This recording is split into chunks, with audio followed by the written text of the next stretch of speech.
Took the Bronco out yesterday on its first real, we'll call it an overlanding trip. Trails weren't too crazy, so we won't really call it an off-roading trip, but went on a 6-hour trip yesterday. The main purpose was wanted to get used to the vehicle, get used to the drive modes, figure out what drive mode I like best, what settings I like best for certain conditions, what kind of tire pressure I want to run, and get an idea of over the next few months, what do I want to change, add on to the Bronco Raptor in preparations for that trip. So real quick, the 24 hours of Appalachia trip, the 24-hour off-road rally, 500-600 miles, and it's a lot of mixture of on and off-road driving. A lot of county roads, forest roads. So the forest roads are either gravel, hard packed dirt, a lot of ruts, a lot of washout areas, a lot of potholes. So the main goal is I want to be able to glide over those potholes, drive those trails somewhere in the 30 to 40 mile an hour range smoothly. So I think 20 to 25 PSI on the tires is a great setting. I ended up doing 25, which did very well with on-road and off-road. It was pretty smooth. Left the suspension in normal, which is the softest. I think that did good. Of course, if you're doing some rock crawling, you definitely want to stiffen the suspension up. But happy with it. Really nothing I want to change. And that was kind of the point of buying this. Sure, you know, what's the fun in not modifying a vehicle, but I have other vehicles to modify, play around with. I really wanted something out of the box that would do everything I wanted to do.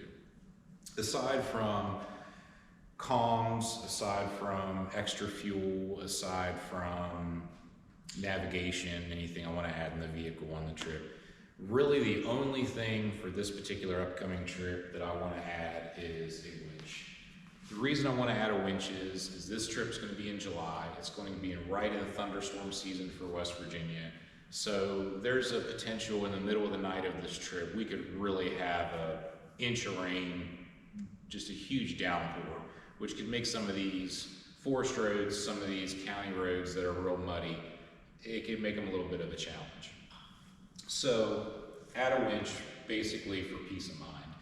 And the winch I will add, I'm going to add the buckle up mount.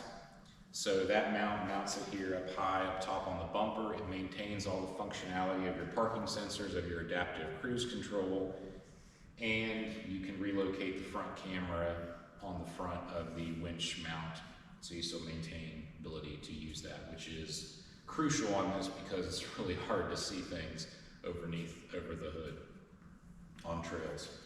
So one thing I will do with that is I'll probably go and get it powder coated to match the factory finish of the bumper so it looks like it was meant to be there. And for a winch, I'm going to go with a Badland winch.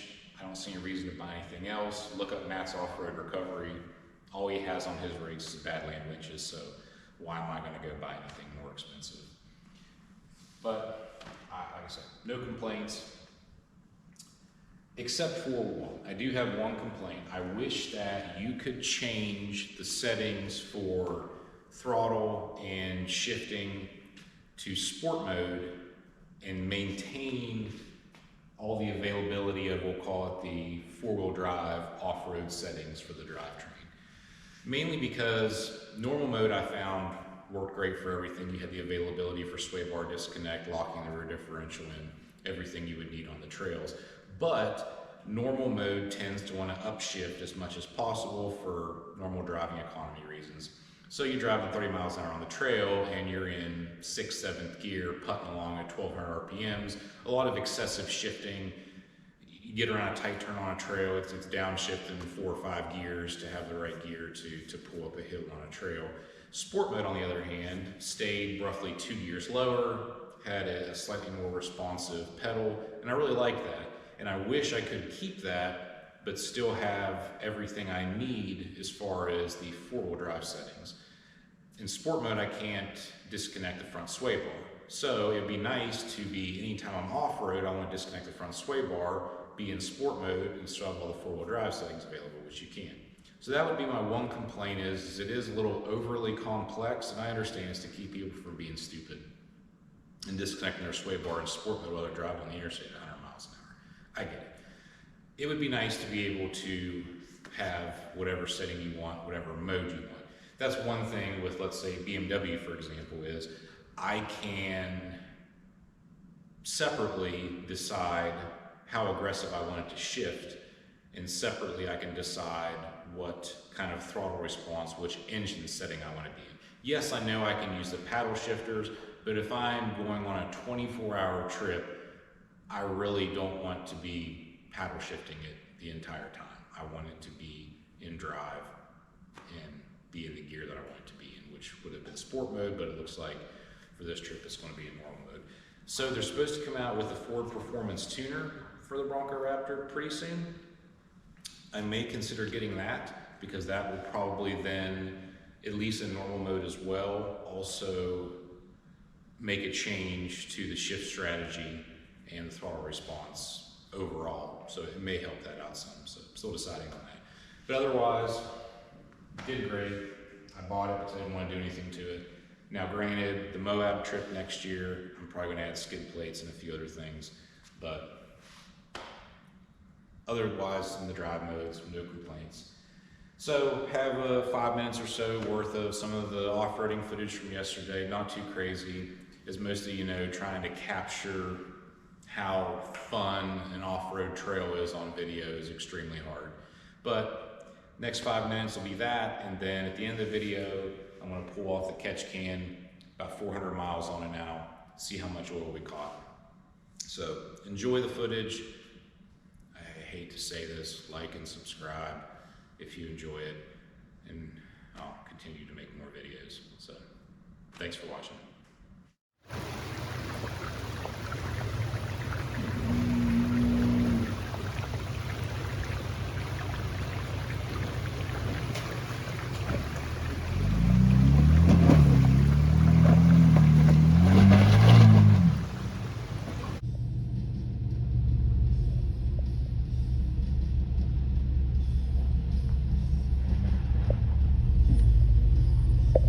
Oh, shit.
trash can. So probably 150 of those miles would be driving to work last week, interstate mileage, and put about 250 miles on it yesterday on the trails. Well, not 250 on the trails, but commuting back and forth to the trails. And there was a lot of idling yesterday. I just left the vehicle running whenever we would stop to check anything out. So curious to see how much it's picked up in 400 miles. Yeah, there's a good bit in there for 400 miles. Probably teaspoon, but still a teaspoon in 400 miles.